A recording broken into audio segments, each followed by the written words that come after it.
Good morning, ladies and gentlemen, and welcome to our presentation titled Persuasive Presentation on Video Games in Education. Before we start, I'd like to introduce myself. My name is Rio Wibawa. And dear audience, please keep in mind that this is only a 15-minute presentation, so there will be no question and answer session. So I'd like to start by discussing on whether children should spend more time focusing on lectures and hands-on work or playing games. And also I'll give you a reason to support my answer. And another reason will be spoken by my friend Eric Thomas. So I'll start with discussing the statement earlier. I would like to say that children should spend equal amount of time in playing games and also in focusing on lectures and hands-on work. Yes, it's important for children to study, but by playing games it could also bring many benefits for the children. A study conducted in 2013 by PLOS ONE stated that children who play games could increase their cognitive ability. For example, children who like to play memory games will increase their ability to memorize things faster, and also sometimes he could memorize more things faster than other children, which is also useful in studying. Where does this lead us? This leads us to a point where we should realize that playing games is also as important as studying, because it has many benefits. And that's all I have to say about the topic. Next will be brought by my friend Eric Thomas. Good morning everyone, my name is Eric Thomas, and now I'm going to tell you more reasons on why we should balance time between playing video games and studying on children's. First of all, video game is refreshing. Video game has been an entertainment object for a long time because it's refreshing. A person must keep their mind refreshed, especially children, because keeping your mind refreshed will prevent stress from building up. Our children must have at least 6 hours of play in a day to keep their mind on the good state. But if they already have some kind of way to refresh their mind or some kind of way to entertain them, we must adjust their time on playing video games, or even don't give them any time to play video games. We also need to adjust their time on playing as they get older, because if we give them too much time on playing and refreshing, it may make them easier to build up stress, and it may also make them lazy. Another reason on why we must balance the time between playing video games and studying on children is because video games can be another way for children to study. There is a lot of games out there that can teach a lot of subjects to children. Not only that, it can also teach moral to children. There have been research on children that prove playing video games do make children smarter. But in some cases, video games can have bad influence to children. So we must keep monitoring and guiding them when they are playing video games. That is all from me. Next will be continued by Chandra. Thank you, Eric. Good morning everyone, my name is Chandra and I would like to talk about what kind of games that are good for your toddlers. It is hard to generalize what kind of game are good for your toddlers. As a general rule, stick with games or apps developed for children under 3.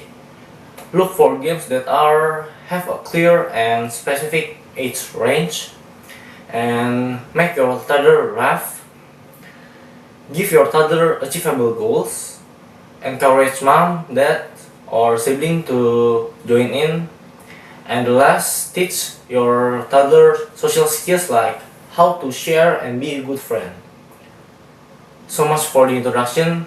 Let's move on to the negative influence from digital games. Not all games comes with this specification, and even if they do, it will not entirely appropriate for your child. Some may contain violence or even other form of character that may influence your child negativity. At last, a game that contains violence or sexual content must be avoided because it can have a highly negative impact on your child's young mind. Remember that even the best computer game, especially the best, is very addictive. So, limiting your child screen time is the best way to keep your child from the harmful of digital games. Thank you. Now my friend Felix will continue the presentation. Good morning, ladies and gentlemen. My name is Felix and I would like to tell you about educational video games for children. Firstly, we need to know what are educational video games. Educational video games are games that have learning or training values for the players. So, what kind of games are educational for children? Firstly, we have educational games.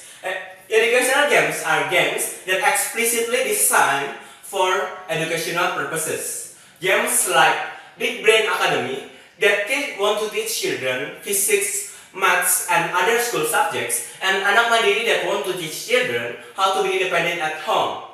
Secondly, we have puzzle games. Puzzle games teach children to think logically and also teach them to solve problems. Games like Little Big Planet also teach children spatial orientation because it is merged with other genres. Thirdly, we have strategy games. Strategy games teach children to make decisions better and faster, and also teach them to plan things. Games like Civilization 6 that is not too complicated for children to not be able to play it, but it is complex enough for children to learn many other things like diplomacy and a little bit of history is very good for children.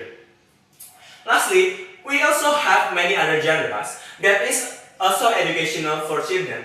Games like SimCity 4, the city building and tycoon games, teach children to manage money and time, teach them management, and also teach them to decision making.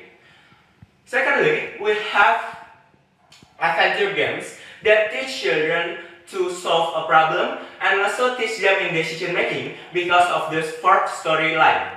And lastly, we have platformer games like Mario or Sonic the Hedgehog that teach children to focus better, and also teach them to better improve their motoric skills and spatial orientation. That is all for my presentation. The next presentation will be continued by my friend Dicky Hertanto. Thank you. Good morning everyone, my name is Dicky. Today I will explain you about this video game have no educational benefits. Playing games are making us getting so excited, but could it be none of them have no educational benefits? Maybe you can take a look at these examples that I give it to you. The first example, you can learn history from the game that you play. War games talking about kingdom versus kingdom can help you to learn about history. A game such as Dynasty Warrior can help you to learn about the history of Chinese kingdom. The second example is you can learn English. There are a lot of vocabularies inside the dictionary. Maybe it's really boring when you open the dictionary, but why don't you play a game with the subtitle on it, and then you read the subtitle and then you can find vocabulary for yourself. The third example is you can learn biology. A game such as The Last of Us can help you to learn about parasite. The Last of Us talking about the parasite, a real fungus called cordyceps. They can infect you and has ability to control the victim's mind. Maybe you can learn how the parasite can infect someone and then control the victim's mind. Due to research, by playing a strategy game can help you to develop your IQ. That's all I have to say about my presentation. The next presentation will be explained by Stephen. Good morning everyone, my name is Hendry and I'm going to continue on Dicky's topic. Other educational benefits also confirmed by researchers relating video games to the motivational effect involved in learning as well as cognitive skills. It is also found that video games help students to identify and attempt to their current deficiencies. And then the adaptability of video games and the controls that the players have over them motivate and stimulate learning. And then, in cases where students have difficulty in concentrating, video game can be highly useful. And finally, the instant feedback given by video games arouse curiosity, and in turns allows for greater chances of learning. And that's all I have to say about educational benefits in video games. And up to the next topic. Thank you. Thank you, Stephen Hendry. Good morning, everyone. My name is Bryan Christian. And now I'm going to tell you whether gaming is a possible solution when dealing with disadvantaged students or not. First of all, let's begin by knowing what disadvantaged students is. Disadvantaged students are students that rarely see any relevance or usefulness in whatever is being taught in the class.